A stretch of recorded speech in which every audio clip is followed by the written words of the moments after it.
आप देख रहे हैं बेसिक की खबरें। बेसिक की खबरों में एक बार फिर से आप सभी का स्वागत करते हैं। आज की वीडियो में हम बात करेंगे जनवरी 2026 में आयोजित की जाने वाली शिक्षक संकुल बैठक के बारे में। जनवरी 2026 में शिक्षक संकुल बैठक का आयोजन आज 20 जनवरी 2026 को किया जाना था, लेकिन किसी कारणों की वजह से अब यह बैठक 21 जनवरी 2026 को आयोजित की जाएगी। साथियों, इसके बारे में आदेश जारी कर दिया गया है। इस आदेश के बारे में और क्या इसका एजेंडा रहेगा, प्राथमिक उच्च प्राथमिक दोनों के अध्यापकों के लिए, उस सब के बारे में बात करेंगे। इसलिए वीडियो को बिना स्किप किए अंत तक अवश्य देखें, और अगर अभी तक आपने इस चैनल को सब्सक्राइब नहीं किया तो कृपया चैनल को सब्सक्राइब करके वीडियो को लाइक शेयर और कमेंट करना ना भूलें। आदेश जारी किया महानिदेशक स्कूल शिक्षा एवं राज्य परिवहन निदेशक कार्यालय लखनऊ के द्वारा। सेवा में प्राचार्य, जिला शिक्षा एवं प्रशिक्षण संस्थान जनपद, सभी जनपद और जिला विशेष शिक्षा अधिकारी समस्त जनपद, इनके लिए। पत्रांक का विषय है माह जनवरी 2026 में आयोजित की जाने वाली शिक्षक संकुल बैठक के संबंध में। महोदय, जैसा आप अवगत हैं कि 17 मार्च 2020 एवं 23 जून 2020 के शासनादेशों द्वारा जनपदों में न्याय पंचायत स्तर पर शिक्षक संकुल के गठन के निर्देश दिए गए हैं। उत्कृष्ट तथा नवाचारी शैक्षिक प्रथाओं को साझा किए जाने, निपुण लक्ष्य की समयबद्ध प्राप्ति हेतु विचार विमर्श करने एवं आगामी रणनीति विकसित किए जाने के दृष्टिगत अकादमिक बिंदुओं पर प्रत्येक माह एजेंडा आधारित शिक्षक संकुल बैठकों के आयोजन संबंध में सुसंगत निर्देश प्रदान किए गए हैं। तत्क्रम में माह जनवरी 2026 में शिक्षा संकुल बैठकों का आयोजन निम्नलिखित निर्देशों के अनुसार किया जाए। 20 जनवरी 2026 को अपराह्न 2:30 बजे से 4:30 बजे तक शिक्षा संकुल बैठक का आयोजन किया जाए। प्राथमिक और उच्च प्राथमिक विद्यालयों के अध्यापकों के लिए अलग अलग शिक्षा संकुल बैठक आयोजित की जाएंगी। बैठक से पूर्व शिक्षा संकुल द्वारा एजेंडा बिंदुओं का परस्पर विभाजन कर आवश्यक तैयारी की जाए, जिससे कि सत्रों का सब प्रभावी संचालन किया जा सके। संदर्शिका, प्रिंटेड सामग्री, किट्स और तालिका आदि शैक्षणिक सामग्री का कक्षा शिक्षण में प्रयोग के लिए शिक्षकों को प्रोत्साहित किया जाए। डाइट, प्राचार्य डाइट, एडी बेसिक, जिला बेसिक शिक्षा अधिकारी, खंड शिक्षा अधिकारी, इन लोगों को कम से कम एक शिक्षा संकुल बैठक में प्रतिभाग करना सुनिश्चित करें और अध्यापकों को निपुण लक्ष्य की प्राप्ति हेतु प्रोत्साहित करें। शिक्षा संकुल बैठक संपन्न होने के उपरांत शिक्षा संकुल द्वारा प्रेरणा ऐप पर दिए गए DCF फॉर्म पर बैठक संबंधी सूचना अवश्य भरी जाए। उपयुक्त अनुसार निर्देशित किया जाता है कि अपने जनपद के समस्त शिक्षा संकुल को प्रभावी प्रदर्शन करने एवं संलग्न एजेंडा के अनुसार प्रभावी बैठकें आयोजित करने हेतु अपने स्तर से निर्देशित करें। यह आदेश जारी किया राजेंद्र प्रसाद जी, जो के परिवहन निदेशक है, उनके द्वारा। अब बात कर लेते हैं हम एजेंडा के लिए। सबसे पहले हम बात करेंगे प्राथमिक विद्यालयों के लिए शिक्षा संकुल की बैठक में क्या एजेंडा रहेगा। पहला है प्रेरक गतिविधि। गतिविधि का नाम है अगर किताबें नहीं होती तो, जो हमारी हेडिंग है उसका, अगर किताबें नहीं होती तो क्या होता, उसके बारे में बात करेंगे। प्रक्रिया है शिक्षक गोल घेरे या यू आकार में बैठेंगे। संदर्भ दादा बोलेंगे, कल्पना कीजिए अगर आपकी कक्षा में किताबें नहीं है, आप बच्चों को पढ़ाने के लिए किन वैकल्पिक तरीकों का प्रयोग करेंगे। अगर किताबें नहीं है तो किस तरीके से आप बच्चों को पढ़ाएंगे, क्योंकि बच्चे तो आपको पढ़ाने ही है। किताबें कभी कभी लेट भी हो जाती हैं, कभी क्या अक्सर ही लेट होती रहती हैं। सभी शिक्षक सोचकर अपने विचारों का साझा करेंगे और संदर्भ दाता इन्हें बोर्ड पर लिखेंगे। जैसे कहानी सुनाना, कुछ शिक्षक कह सकते हैं कि वो कहानी सुनाएंगे। चित्रकला है, रोल प्ले है, फील्ड ट्रिप, डिजिटल संसाधन, प्रयोगात्मक गतिविधियाँ आदि, इस तरीके से वो बता सकते हैं। संदर्भ द्वारा चर्चा का सारांश देते हुए कहें, किताबें सर्वाधिक महत्वपूर्ण हैं। किताबें सर्वाधिक महत्वपूर्ण हैं क्योंकि बिना किताबों के फिर रूपरेखा नहीं मिल पाती है, लेकिन शिक्षक की रचनात्मकता और संसाधनों का सही उपयोग सीखने की प्रक्रिया को कभी सीमित नहीं करता है। तो मतलब ये है कि अगर किताबें न भी हों तो शिक्षक की रचनात्मकता के कारण कभी सीखने की प्रक्रिया बाधित नहीं होती है। उद्देश्य शिक्षकों को यह सोचने के लिए प्रेरित करना कि किताबों के बिना भी सीखने की संभावनाएं कैसे हो सकती हैं रचनात्मक शिक्षण के विचार और वैकल्पिक शिक्षण को खोज संसाधनों की खोज करना। इसके बाद आता है हमारा दूसरा पार्ट, हमारे प्रयास शेयरिंग। 27 जनवरी 2026 से 14 फरवरी 2026 के मध्य प्रस्तावित निपुण विद्यालय आकलन हेतु विद्यालयों द्वारा अपनाई जा रही गतिविधियों रणनीतियों तैयारी पर चर्चा की है, ताकि अपने विद्यालय को निपुण विद्यालय बनाया जा सके। इस संबंध में विद्यालय द्वारा निम्नलिखित योजनाओं कार्य योजनाओं को मूर्त रूप देने पर चर्चा की जाए। सबसे पहला है निपुण प्लस लक्ष्य के माध्यम से अभ्यास कराया जाना। दूसरा है आकलन के अभ्यास से हेतु प्रेषित धनराशि से वर्कशीट प्रिंट करा कर उन पर अभ्यास कराया जाना। प्राध्यापक की आईडी से NBMC पोर्टल के माध्यम से रिपोर्ट की समीक्षा करना। तीसरा है अकादमिक नियोजन प्लानिंग। एकेडमिक प्लानिंग जो है सभी शिक्षक कक्षावार 3 समूहों में 1 और 2 1 में, 3 और 4 1 में और कक्षा 5 1 में इस तरीके से समूह बनाकर व्यवस्थित होंगे। प्रत्येक शिक्षा समूह अपनी कक्षा की पाठ्य पुस्तकों को पलट कर देखेंगे। इस प्रक्रिया में समूह वर्तमान शैक्षिक सत्र के दौरान बच्चों को जिन लर्निंग आउटकम्स एवं अवधारणाओं को प्राप्ति कराने में चुनौतियों का सामना करना पड़ा उनकी पहचान करेंगे।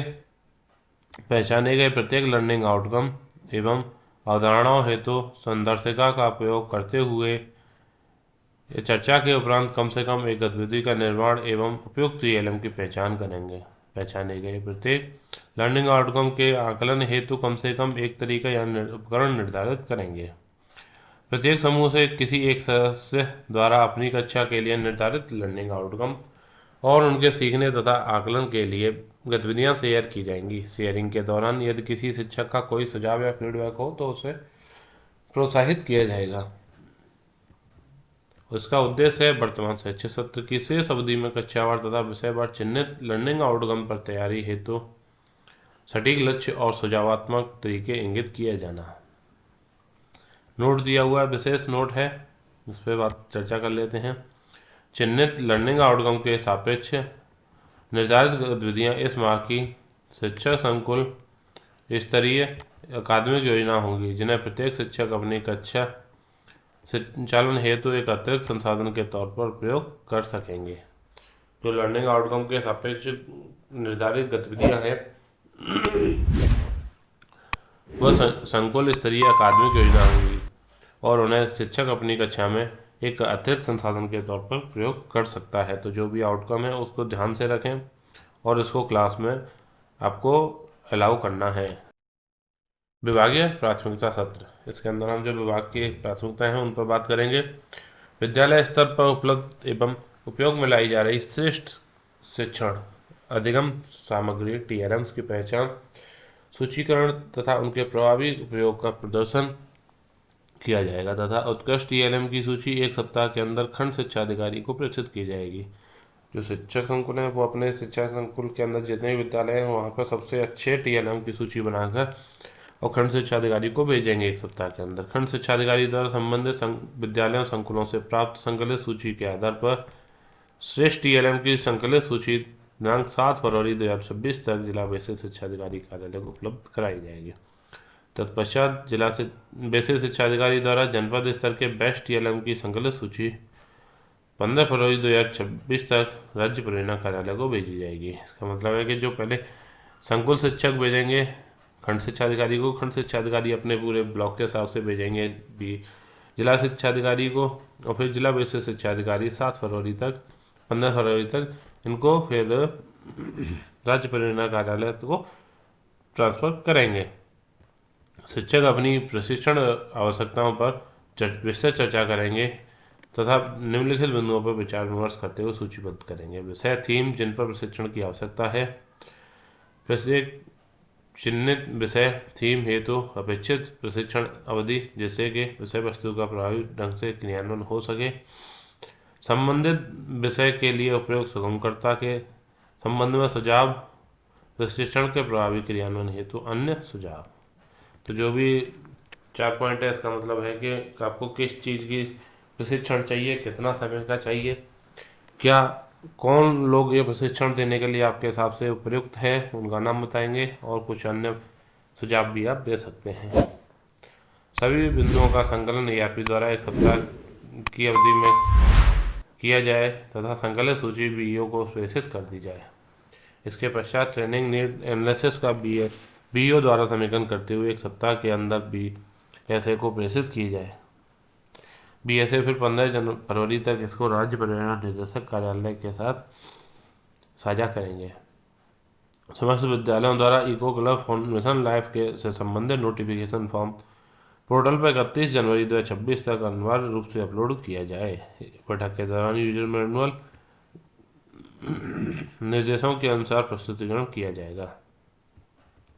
चौथा है, अभिभावकों को यह सुनिश्चित करने हेतु अवगत कराएं कि उनके द्वारा DBT के अंतर्गत प्राप्त धनराशि का उपयोग छात्र छात्राओं के यूनिफॉर्म, स्वेटर वगैरह के लिए ही किया जाए। इसके बाद है समेकन एवं धन्यवाद सत्र। बैठक में चर्चा के मुख्य विषयों और आगामी माह की कार्ययोजना के संबंध में दिए गए निर्णय का सारांश एवं समेकन करते हुए सभी शिक्षकों को धन्यवाद ज्ञापित करते हुए आज की बैठक समाप्त की जाएगी प्राथमिक स्तर के लिए। अब बात करते हैं उच्च प्राथमिक स्तर के शिक्षकों के लिए। तो इसमें जो पॉइंट्स सेम हैं उनको नहीं बात करके हम सिर्फ अलग पॉइंट्स पे बात करेंगे। जैसे प्रेरक गतिविधि है, ये हमारा प्राथमिक शिक्षकों के साथ जैसी ही है, सेम वही है, तो हम इस पर कल में टाइम न करेंगे। इसके बाद बैगलेस शनिवार अनुभव और सीख, ये हमारा अलग से है, इस पर विस्तार से बात करते हैं। प्रक्रिया शिक्षण 3 समूह में निम्नलिखित प्रश्नों पर चर्चा करेंगे और यह साझा करेंगे कि विविध गतिविधियां कैसे पाठ्यक्रम के लिए उपयोगी हैं। आपके विद्यालय में बैगलेस दिवस शनिवार को किस प्रकार की गतिविधियां कराई जा रही हैं, यह बताया जाएगा। इन गतिविधियों में बच्चों की सहभागिता का स्तर क्या है, कौन सी गतिविधि बच्चों को सबसे अच्छी लगती है। बैगलेस शनिवार के दौरान आपको किन व्यावहारिक चुनौतियों का सामना करना पड़ रहा है, चूँकि बच्चे बैग नहीं लाते तो क्या क्या समस्याएं खड़ी हो रही हैं, इन चुनौतियों से निपटने के लिए आपने क्या समाधान अपनाए हैं। आगामी बैगलेस शनिवार को अधिक प्रभावी, मनोरंजन एवं इंगेजिंग बनाने के लिए आपकी कार्ययोजना क्या होगी, आप क्या नया जोड़ना चाहेंगे। उसका उद्देश्य है विद्यालयों में बैगलेस शनिवार के क्रियान्वयन की वास्तविक स्थिति को समझना, सफल प्रयोगों, चुनौतियों एवं विभिन्न गतिविधियों को साझा करना और बैगलेस शनिवार को अर्थपूर्ण, आनंदमय और कौशल आधारित बनाने हेतु विचार विमर्श करना। साथियों, आपको पता है कि उच्च प्राथमिक विद्यालयों के अंदर 10 बैगलेस दिनों का आयोजन किया जा रहा है। तो बैगलेस दिवस में कौन सी गतिविधि करा रहे हैं, क्या आपको समस्या आ रही है और आगामी बैगलेस गतिविधि दिन आप क्या एक्स्ट्रा करना चाहेंगे गतिविधि में अपने में, वो सारी चीज़ें इस सत्र के अंदर हम बात करेंगे। तीसरा है डिजिटल संसाधनों का प्रभावी उपयोग। डिजिटल संसाधनों एवं तत्संबंधी शैक्षणिक सामग्री का कक्षा शिक्षण में प्रभावी प्रयोग हेतु दक्ष शिक्षक द्वारा ICT लैब एवं स्मार्ट क्लास का डेमोन्स्ट्रेशन किया जाएगा। जो कि हमारे उच्च प्राथमिक विद्यालयों में ICT लैब दिए गए हैं, उनके प्रभावी क्रियान्वयन के लिए कोई भी एक अध्यापक जो कि उसमें निपुण है, उनके द्वारा एक प्रभावी तरीके से, अच्छे तरीके से प्रस्तुतिकरण किया जाएगा। इस प्रदर्शन के माध्यम से डिजिटल उपकरणों का पाठ्यक्रम संबंध उपयोग, कक्षा से प्रबंधन, संसाधनों का सुरक्षित संचालन तथा विद्यार्थियों की सहभागिता बढ़ाने की व्यावहारिक गतिविधियाँ साझा की जाएंगी, जिससे कि अन्य शिक्षक भी समान रूप से इन सुविधाओं का प्रभावी उपयोग कर सकें। उसके बाद विभागीय प्राथमिकता सत्र होगा, जो कि प्राथमिक के स्तर के तरह ही सेम रहेगा कि कौन कौन सी आपकी ट्रेनिंग वगैरह करानी है, कौन करा सकता है, किस विषय की होनी चाहिए, कितना समय होना चाहिए, साथ ही जो बेस्ट TLM है उनकी सूची भेजी जाएगी। इस तरीके से ये हम प्राथमिक के बारे में बात कर चुके हैं। इको क्लब फाउंडेशन लाइफ के जो नोटिफिकेशन है उसके बारे में भी यहाँ पर दिया गया है। इसके लिए हम 1-2 दिन के अंदर आपको वीडियो साझा करेंगे कि किस तरीके से अपलोड किया जाएगा, वो आप वहाँ से देख सकते हैं। इसके बाद हमें समेकन एवं धन्यवाद सत्र है, जो बैठक में जितनी भी हमारी चर्चा हुई उन सबको समेकित करते हुए लास्ट में समराइज करते हुए शिक्षकों को बैठक में उपस्थित होने के लिए धन्यवाद ज्ञापित करते हुए बैठक का समापन करेंगे। साथियों, ये थी हमारी जनवरी 2026 में आयोजित की जाने वाली शिक्षक संकुल बैठक के बारे में, जो कि 20 जनवरी को आयोजित की जाने वाली थी, लेकिन कुछ कारणों की वजह से अब इसे 21 जनवरी को आयोजित किया जाएगा। उम्मीद करते हैं आपको वीडियो अच्छी लगी हो, तो मिलते हैं फिर अन्य वीडियो में। तब तक के लिए धन्यवाद।